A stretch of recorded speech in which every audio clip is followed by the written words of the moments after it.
All right. Hello, yoga teachers of Colorado. Thank you so much for joining us today. I'm really excited for our topic today because, in case you haven't noticed, it's starting to get warm outside. So it's time for us to start shifting into our summer mode.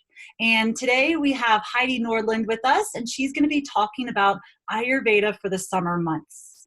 Heidi is a certified Ayurvedic doctor, yoga therapist, Tibetan cranial practitioner, postpartum specialist, and spiritual healer who is available for private consultations and healing sessions in person or via phone. She currently lives in Evergreen, Colorado, and thank you so much for being here today, Heidi. I'm really, really excited to chat with you. Thank you so much, Allison. I am very excited to be on this call with you all today. And let's start out with just a brief introduction to Ayurveda, so we're all on the same page and have an idea of what we're going to be talking about today. So Ayurveda literally means a way of living, knowledge of life, a science of life, and it is a science, a medical science that helps us to understand our own body based upon 5 elements. These 5 elements that we work with in Ayurveda are the same as you work with in yoga. So that makes it easy. So let's just review. It's air, ether here in the throat, air for the heart chakra, fire, which we're going to be talking a lot about today, and that's in your abdomen, solar plexus, navel area, your water in the second chakra, and the earth in the bottom. These 5 elements, they are within each one of us. Every one of you have 5 elements. And in Ayurveda, we work with 3 doshas. These 3 doshas are called Vata, Pitta, Kapha, and they are based upon these 5 elements. So ether and air make up what we call Vata. Fire and a little bit of water make up what we call Pitta. And then the water and the earth make up what we call kapha. So you have all 5 elements within your body and in your mind and in your whole presence, and your characteristics, your individuality is based upon these 5 elements and how they show up as the doshas. So one very important thing in Ayurveda to remember always is that you have all 3 doshas, you have all 5 elements, but in different proportions, and that's what makes us different. And each element, as you probably already know from your yoga practice, it has a lot of different properties. It has a lot of different qualities that make us different. And in the same way as with the doshas, the Vata, Pitta, Kapha. But when we talk about somebody being a Vata type, they simply have more of the air and ether qualities. So they have a more slim built. One very easy way to check if somebody has a lot of Vata is to check their wrist. Simply put the fingers around the wrist and feel. Do you have a skinny, teeny, mini, miny wrist? Like I do. I can reach around with my pinky. Oh, wow. The build of the bones, it weigh very heavily into the assessment of an Ayurvedic constitution. And when it comes to air and ether elements called Vata, we can really get a lot of information just from checking the build. If it's more of a medium build, it will be more of a Pitta. And if it's more of a bigger build, broader, easier to put on weight, difficult to lose the weight, it's more Kapha. So that is an easy way in to get an idea of which constitution we may have. Now, when we are in balance, these doshas, they serve us very nicely. They bring out our brilliance and our creativity for Vata, brilliance and very sharp intellect for Pitta, and very grounded and very loyal and very stable for Kapha. However, these elements can become imbalanced very easily in the different seasons. So as we are approaching the summer season, guess which dosha and which element is likely to become imbalanced? Yes, you got it. Fire! Pitta! Because the sun shines more, there is a lot more heat, and it flares up the fire element, and it will provoke and create more pitta in the system. And what will that look like when it becomes imbalanced? Well, we will, for one, sweat more. It's more hot. That's me, definitely. And we will also have more tendency towards acidity. So if people develop heartburn, that could be an indicator of excess pitta, too much inflammation, and rashes, skin issues, itching, and impatient temper. That heated temper that can explode and bloat up, and whenever it feels triggered, or whenever it feels that it's unfairly treated, the pitta can really flare up. Pitta rules the blood and the liver. And so the liver is associated with the emotions of anger and frustration. So it's kind of like the chicken or the egg, which came first. But when pitta elevates, it affects the emotional aspect of what the liver is holding. And when that gets imbalanced, then it will feed more pitta. So they feed off of each other like that. So that's why in the summer seasons, we have a lot of skin issues. We have a lot of excess heat and acidity, loose stools, and blood issues. So if somebody is suffering from blood-related issues, they can get worse in the summer. So what can we do about this to prevent it? Yes, because I know for me, I'm pretty strong pitta, and so I can feel the changes whenever they start to come. I definitely have a little bit more fiery temper in the summer months, so I became very aware of that last year, and it's something I'm really going to try and work on this year through these things, you know. So I'm excited for this. So yes, awesome. Yes, Ayurveda loves preventative care. Ayurveda is star. It really works to make sure we stay in balance. So for somebody like yourself, Allison, with a lot of pitta and fire element, it's going to be even more important that you follow these guidelines in order to stay balanced throughout the summer. Yes. If I can sweat just a little less, that would be great. Yes. That is definitely possible. Yes. So let's take a look at diet, because diet is very important when it comes to pitta. Pitta is what is governing, ruling your metabolism. It has a lot to do with your digestion of your foods. It plays an important role in the stomach in order to digest the food. Pitta is the enzymes, all the gastric juices that comes into the stomach to help digest the food. And if it's in excess, it is creating all of this sour environment and this excess acidity. So when it comes to balancing pitta, we have to look a lot to diet, what to eat and what not to eat. What not to eat is sometimes more important than what we actually eat. Usually, yep. So pitta is heating. There is a very important principle in Ayurveda, and it is like increases like. What does that mean? It means that if we have a lot of fire element that is heating, that is sharp and penetrating, that is easily, hot and sharp. Those are some very important qualities of pitta. And when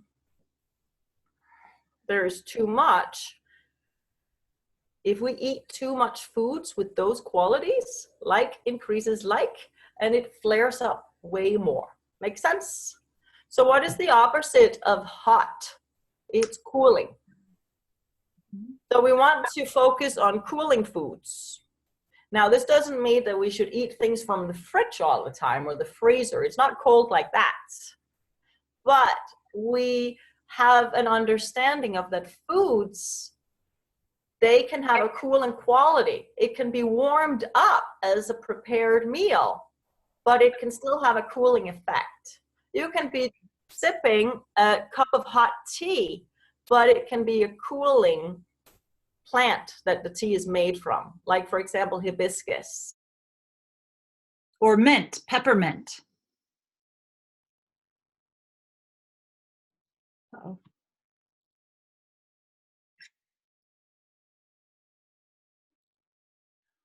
So it is important that we don't take all the cold and frozen foods. It's not like that cooling foods that we're talking about.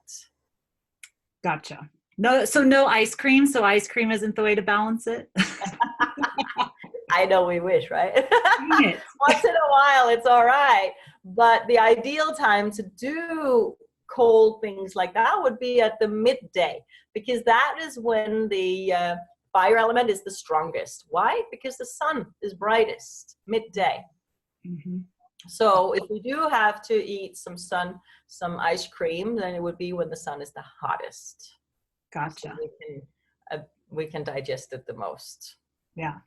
I even know one thing that I used to love to drink, something like an iced water in the summer. I don't crave that at all in the winter, but I used to drink a lot of ice water in the summer, and it was to try and cool off. But whenever I learned more about Ayurveda, I switched it and just had more. I still like it a little bit cooler, but I add more mint to it. And I actually find that to be more refreshing than an ice cold water. Thank you, Alison. It is such a much better choice, because that ice cold beverage or foods, it's so shocking to your digestive system. And your health is so dependent upon your digestion. We want to make sure that the digestion is strong so it can digest the foods and so you can absorb your nutrients. Yeah. And when we put that shocking ice cold stuff into the stomach, it's so delicate. It shuts down very easily. Mm-hmm. Yeah. And I would imagine it even has to then work a little bit harder. So to overcome some of that coolness. So now you increase more pitta. So yeah. You got it. Yep, exactly. So some of the other cooling foods would be cucumber. Okay. And even room temperature. You know, you can get a fresh cucumber from the garden or the farmer's market. It's so delicious to just chew on a cucumber. You can make a really nice smoothie with cucumber, a beverage, a drink. You can mix it with watermelon. Watermelon is another very nice cooling food, and you can make it into a beverage. You can also juice it with parsley. Mm. And coconut is wonderful. It is healthy, sweet, it is cooling, it is creamy, it is a pitta wonder food. We can do so many things with coconut. You could drink it, you could eat it, you can blend up the flakes. Here's my favorite mix to blend in with vegetables: coconut flakes, mustard seeds, and fresh ginger. Ooh. For the summer season, put more coconut flakes for the cooling effect. But this, when it's blended up, it makes such a really delicious base for a stir fry or a soup or any kind of dish. Nice. Yeah. Yeah. I can definitely add some coconut to my stuff. That'd be really great. Easy, right? Yeah. Very easy. I love coconuts. So. Yeah. Vegetables wise, you can focus on zucchini and yellow squash, kale, bitter melon. I don't know if you're familiar with Karela, but it's available in Asian stores and Indian markets. It is a bitter vegetable. It's cute. It looks like a dragon cucumber. It has spikes on it. Oh. Yeah. Wait, it's not, isn't it a pomegranate that also has, no, not a pomegranate. Rambutans, that's a fruit, yeah. Okay, something different. Never mind. But that's a nice fruit as well from Thailand. It has a white fruit inside that's also nice and cooling. And along with lychees, they're coming into season soon. So we have wonderful cooling fruits and cooling vegetables. So there are 3 tastes we want to focus on when we are balancing Pitta. So there are 3 tastes, and we have total 6 tastes. What are these 6 tastes? Sweet, sour, salty, bitter, astringent, and pungent. And there are 3 of these that we focus more on to balance Pitta. And they are the healthy sweet, yes. Yay. And some things that are healthy sweet could be an avocado. That is wonderful for Pitta. So just eat an avocado for a dinner, for example, with some coconut water and a cup of hibiscus tea. That would be a delicious dinner for Pitta. Maybe a little bit of rice. Rice is also healthy sweet. And we just have to be careful that rice in this country, in the southern states, it grows in a lot of fields where there are a lot of arsenic from the past times when they grew a lot of cotton there. So don't OD on rice from the southern states. Gotcha. And other healthy sweet foods that we can enjoy would be nuts, almonds, for example. Would be very nice. Cow's milk is very sweet, and when it's raw or non-homogenized, it is better. But with spring season, spring is a lot of kapha, heaviness, and cow dairy is very heavy. So we do have to be very careful with cow dairy. Gotcha. A lot more and more people have a difficult time digesting the cow dairy.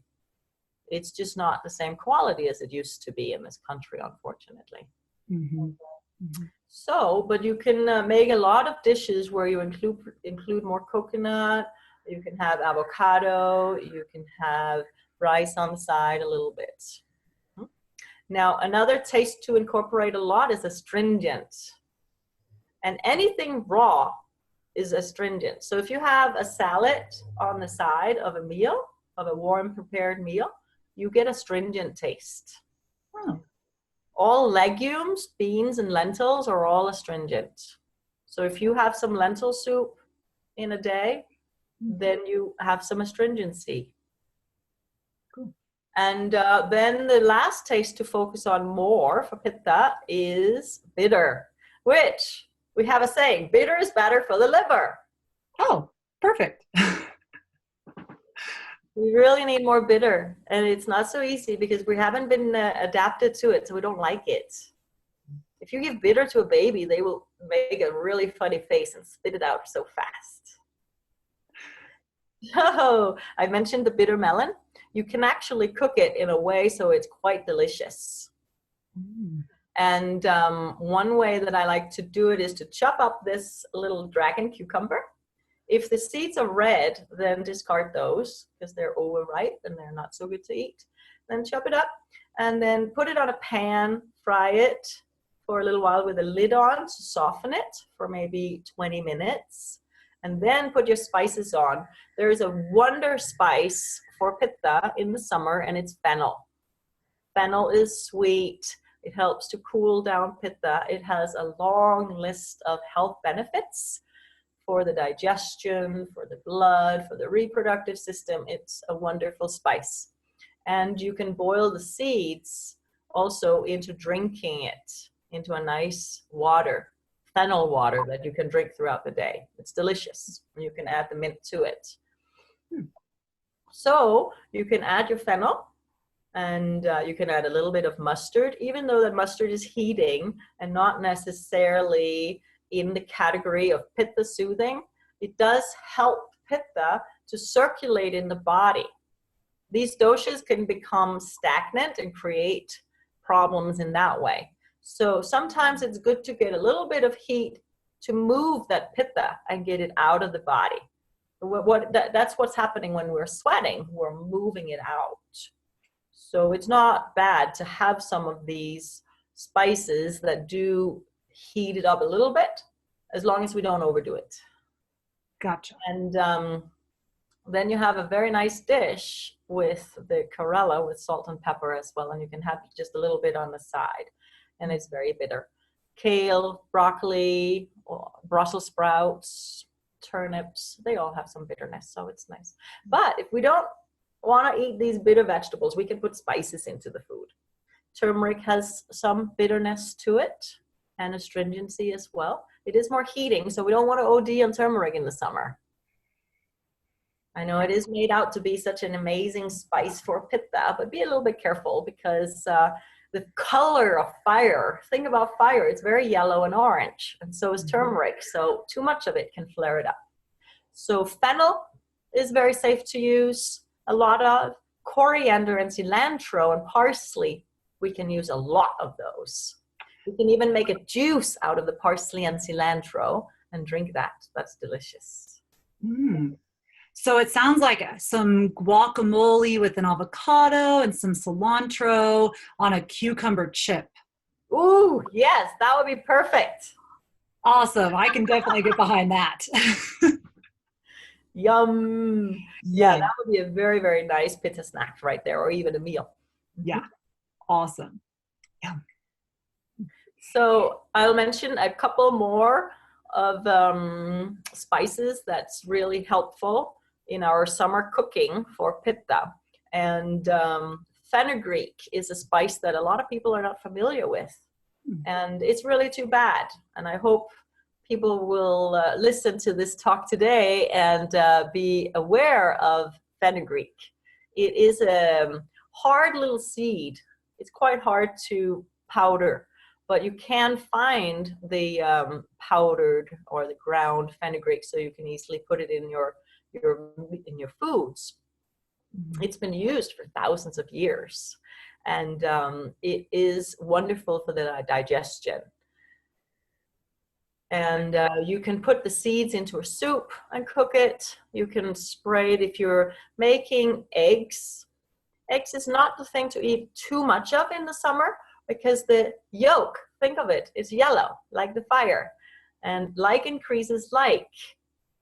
So you can still have a little bit of eggs, but then you balance it with coriander, you balance it with cilantro, you balance it with the parsley and the fenugreek sprayed over it. And you can make a nice meal with a salad on the side. So you can balance your meals like that. Okay. Cardamom is another spice that's really nice to boil into a tea, or you can put cardamom pods, the green cardamom pods, into a soup. I just want to say, count how many you put in. I usually put 3 or 5 in, and then make sure you take them all out before you eat it. That would be shocking if I didn't do those seeds. Yep. Yeah. So a little bit more about the things to avoid in the summer, because, as I mentioned, diet is so important for Pitta. And we mentioned some things to focus on eating. Now, nightshades, they create easily inflammation in the body. What are the nightshades? Tomatoes, potatoes, and red meat. Well, the nightshades are the vegetables, but now I jumped into the category of things that will create inflammation in the body. And in nightshades, you also have mushrooms and the eggplant and the bell peppers. So these are not necessarily the best friends of Pitta. So if you sometimes feel a little indigestion after eating these nightshades, it is because of that irritation of the acidity factor of Pitta. So it doesn't necessarily mean that we can't have them. We just have to balance it with more of the digestive spices like coriander, cilantro, parsley, fenugreek, a little bit of mustard, a little bit of ginger, coconut, and have a salad on the side, have a lentil soup with the astringency, have a little bit chlorella on the side, and we can have a nice vegetable dish with the nightshades anyway. So we can balance things like that. Also, red meat does provoke Pitta quite a lot. Doesn't mean that you can't have it, just balance it in a nice balanced meal. And wheat is also being put in the category of inflammatory foods nowadays because they have genetically modified it so much that we cannot digest it. It has twice as many chromosomes now and is very difficult to digest. It's not that everybody is suffering from celiac and all of that. It's just, it's a difficult food to digest nowadays. Doesn't mean that we can't have a little bit, but if you eat a lot and you feel bloated and gassy and sluggish and need to sleep extra, you know why. It's obvious. So it's nice to know why we feel certain ways, because then we don't get scared. And when it comes to Pitta, there is a mental internalization of criticism that is important to be aware of, especially here in the summer season. And Pitta has such strength in detail orientation that it's very perfectionistic. It is very focused on being right with oneself, especially. And because we're human, we cannot necessarily live up to that all the time. So we get upset with ourselves. And then when somebody says something that reminds us of that internal chatter, we flare it out and we get very upset with the world. And it is very common, more so in the summer season because of that Pitta. So in the Pitta season, these cooling emotions of love and compassion and patience and letting go is so very, very important. So there are some practices that we can enjoy more of during the summer season to cool down these emotions. One of them is an oil massage with coconut oil or sunflower oil or avocado oil or jojoba, whatever oils you like. You can also use almond or olive. And you can also use Pitta oils, which are in Ayurveda traditionally developed oils cooked with herbs specific for Pitta. They're usually in sunflower oil or coconut oil. And then you massage it onto your body before you shower, because then you protect your skin from the drying out of the water. And when you massage for 10-15 minutes before you shower, after you shower, you'll feel like a soft baby. It is so delicious. And Pitta is very soft and sensitive. And a lot of people with a lot of Pitta, you may be familiar with this, Alison, that there is a tendency to be hypersensitive. And it is a good thing. And we can really use it for our benefit when we balance Pitta more, so it doesn't turn on us. And if it's a problem, if it's creating a lot of headaches, literally, or skin issues in a person's life, then it's the liver that is the problem. There's a lot of food allergies. It's mostly toxins that have to be moved out of the body. In the spring and the fall seasons, we do spring and fall cleansing with Ayurveda. It's an amazing protocol. And we purify the liver in such a way that people lower that hypersensitivity so they don't have such intolerances to food. It's amazing how Ayurveda can help in so many ways. So, but when we do our oil massage, we do it with love. Oil means love. Oil in Sanskrit, snehan, means love. So we're massaging. Oh, I love this arm. I love this elbow. Wow, I love this whole body.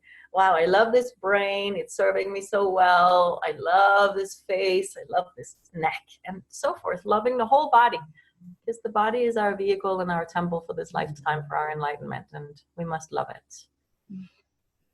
Oh, that's beautiful. That's so nice. I think sometimes I get in a rush and I'm like, oh, I gotta hurry. I got 10 minutes, get it all done. So it's nice to be reminded to take that moment, step back, do it with love, do it with intention. So. Even 10 minutes think about even 30 seconds. How many times can you say, I love me, I love me, I love me, I love me, I love me, I really love me, I love me, I love me? How many times can you say that in just 30 seconds? A lot. Wow, yeah.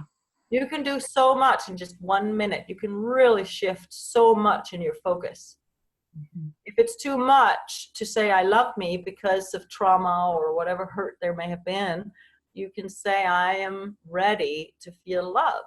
I want to feel loved. So whatever the self-talk is, for Pitta, for this Pitta season, it is very important to become aware of the self-talk that we have. One of the ways to become very aware of self-talk, chatter in the mind, is breathing.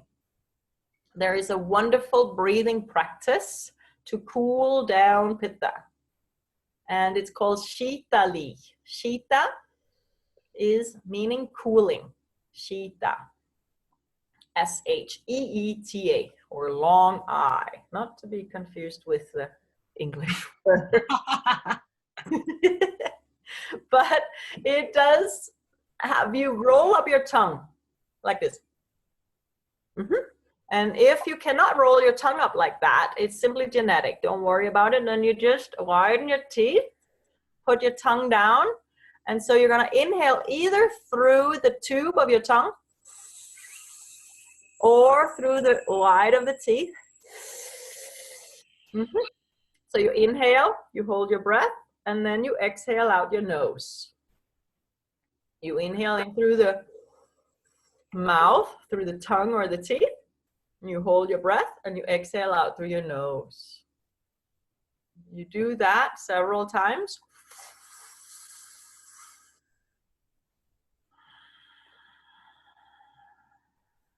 You inhale in through that mouth. And while you're inhaling, you're expanding your belly. So you're lowering your diaphragm and widening down through the lower lobes of your lungs. That is cooling, and it is accessing the parasympathetic nervous system. And that will calm down your nervous system beautifully. It will increase your digestion, coming back to the importance of diet when it comes to Pitta. Mm-hmm. So this Shitali practice, if you wake up at night and you're sweating, if you suddenly sweat during the day, just do this for minutes. You will feel better. It is that cooling. I could instantly feel the coolness travel across my tongue or across my teeth, both of them. I mean, it's like, to me, it feels instantaneous. So good. Yes. Yeah. This is a very easy, very wonderful practice that you can do at any time. And you can do it while you're eating or after eating. That's okay. This is not a practice that you have to do on an empty stomach. Cool. That is very nice. So there, I want to say a little bit about exercising, because when you exercise, it is easy to become a little competitive, especially if you have Pitta, more Pitta, fire element in your constitution, and especially here in the summer season that has more Pitta. So be careful for that in your mind. Go with the attitude to the yoga class or exercise or whatever it is that you're doing out on a run. Set the intention to just exercise to half of your capacity. Don't push yourself full, because it's draining, it's exhausting, and you overheat, and it's not good. Summer is not the season when we're the strongest. So summer is not the time to push ourselves the most. Summer is not a time to get sick. It's very difficult to heal usually when we're in the summer season, because when the heat is flaming hot and it's burning inside, it's not so easy to pacify it once it's really flaming hot. So we do ourselves a favor to set an intention to be moderate in what we eat and how we exercise and how we think about ourselves. Moderation is key when it comes to Pitta and when it comes to the summer season. So compassion and allowing ourselves the space to be is very important. Yeah. Speaks to my soul. I want to also mention a few herbs that can help you, because if it does come to the point where you didn't hear this talk in time and you didn't know, we are forgiven for whatever we didn't know. And then when we find out, then we can implement the practices. So let's say that you do find yourself with severe heartburn and acidity and skin issues and just rage for the world and yourself. And there's just pitta blazing out of the ears and smoke coming out everywhere, then it's just not enough to only do diet and lifestyle changes. We have to do some more potent practices like herbs. Not to say that you don't change your diet and lifestyle immediately. You want to do that. But you can, if you are a younger woman and not have gone through perimenopause or menopause yet, there is a wonderful herb that is called vidari. It's in the family of wild yam. Vidari. This is a precursor for progesterone, and it is wonderful to balance all three doshas, especially pitta. And it is for young women more. All women can take it, but it's especially for younger because it's a precursor for progesterone. Now, there is another herb for women that is often said it is the star herb for women and all women should take it, and it's called shatavari. Shatavari is wild asparagus in the Indian family of asparagus, and we use the root, different from using the vegetable. But this has precursors for estrogen, so it's not so appropriate for younger women. Younger women have a lot of estrogen generally, unless there's a hysterectomy that is needed or something out of the norm. So shatavari is for perimenopause, menopause, and postmenopause. It is this star. It is true. It can really make such a difference. It can get a lot of women off all the synthetic hormones even. So pitta increases estrogen. So as a young woman, don't take shatavari too much unless it's really indicated. And another herb is a bitter neem. Neem is a tree, and we use the leaves a lot. If you're in Florida, they have neem trees there, and you can get the fresh leaves, and it's wonderful to chew on those. Wonderful may not be the right word, but it's wonderful for the benefit of the blood and the liver, not for the tongue. The first time I had neem leaves in Florida, I was very vata imbalanced, and I take this in my mouth and I sit down and I start crying. Oh my gosh! That if there's a lot of vata, the bitter taste will be very traumatic. But if you find yourself having more pitta in the summer season and you eat these bitter neem leaves, oh, they can be tasting so good, really, because they help so much. And you can make a strong tea of neem, just like a little bit, and drink it. And but otherwise, you can also put the leaves. You can get the leaves in an Indian store, an Asian market, and you can cook it in just like the bitter melon. You can cook it in with some vegetables and have a little bit of it, like a bite before you eat your rest of the food. It's a good way to get the bitter in. Another tea that you can drink is Brahmi. Gotu kola is very balancing for the nervous system and the mind. It will help to think more clearly, have focus, and get that brilliance and sharp intellect healthy, balanced from pitta in the summer season. It's good for the liver, it's good for the skin. Brahmi is very nice. And the last one I want to mention is amalaki. It is a fruit from India. It's an Indian gooseberry, and it is sour initially, which can throw it off a little bit because circulating around back to the three tastes. We spoke about the three tastes to focus on: healthy, sweet, astringent, and bitter, which leaves the three other tastes to not take too much. Not too much sour, not too much salty, and not too much hot, pungent, spicy. But Indian gooseberry, amalaki, is a little sour, but then it's sweet in its aftertaste. When it goes into the stomach, it's sweet, and it is nice and balancing for Pitta. Nice. So we have talked about the diet to focus on, the foods to eat, the foods not to eat, and which tastes to focus on, which tastes not to focus on too much. Doesn't mean you can't have them. You should have all 6 tastes. Mm-hmm. Just more astringency and bitter and healthy sweet. Which spices to include more. Mm-hmm. And the mind of Pitta is to focus on the cooling aspect, the letting go, the calming, moderation, and how to exercise, how to oil the body before we shower, and which herbs to take.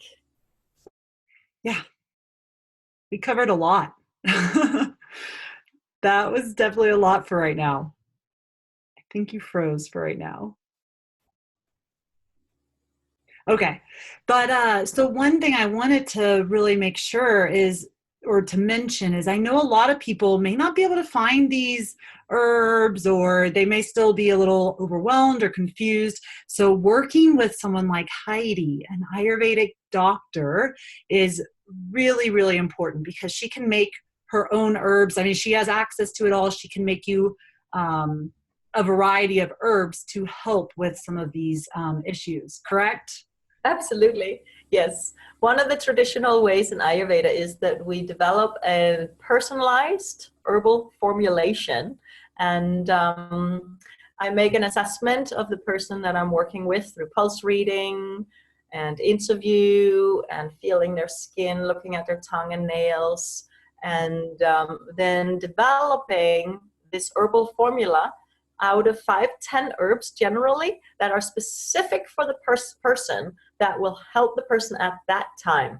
Because there are so many factors, the age, the strength, the symptoms that and imbalances that may be going on, the season that is happening. There are so many factors that we pay attention to, that we look at to see what herbs are good for the person. Because there are certain things that can make things worse. And I have my own Ayurvedic pharmacy with hundreds of these different herbs, and they love to help the people that come to work with me. They literally will kind of jump out at me and say, me, me, me, me. And so with prayers and an environment of love, I've done a lot of practicing of loving myself and loving the people that I work with and loving this world, and holding in that energy raises the vibration of the herbs, and that will help speed up the healing for people. And so when I do these herbal formulations for people, that is an added benefit. Oh, that's great. That's awesome. Well, good. Because, yeah, I think people can really benefit from working, especially if you're brand new to Ayurveda, really benefit from working one-on-one with someone who can give you that personalized attention. I know I've worked with you and you really helped me move through a few things. So I thank you for that. Definitely. So awesome. Well, this was a great chat. I think I may actually break this up into 2 because we covered so much information. This was incredible. This was so wonderful. So yeah, so thank you so much for your time today, Heidi. If anyone's interested, you can work with Heidi. She's offering a special discount of 25% off any of her services. You can check that out at, I believe it's namaskarhealing.com, correct? Yes. Perfect. And I'll make sure that I link to that and everything as well. So thank you so very much for your time today, Heidi. I really, really appreciate it. Thank you. Thank you, Allison. I really appreciate this opportunity. It is so wonderful to know you and work with you. And I know.